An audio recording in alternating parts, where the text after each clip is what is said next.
Once in a distant kingdom, there lived a beautiful princess named Elara, known for her kindness and grace. But the castle she called home held a dark secret. Long ago, a wicked sorceress had cursed the royal family, condemning the firstborn princess to a fate worse than death.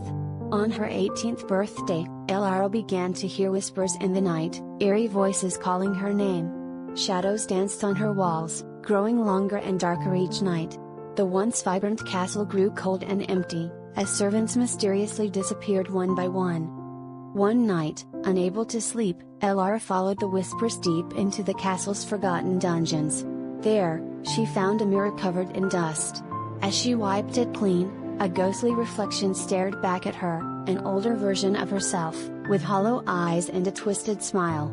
The reflection whispered, "I've been waiting for you." Terrified, Elara tried to flee, but the mirror's pull was too strong. The ghostly figure emerged, dragging Elara into the mirror world. The next morning, the kingdom awoke to find a new princess in the castle, a perfect reflection of Elara, but with a sinister smile that never faded. The real Elara was trapped forever, her screams echoing in the mirror, while her twisted doppelganger ruled the kingdom with dark magic and malice.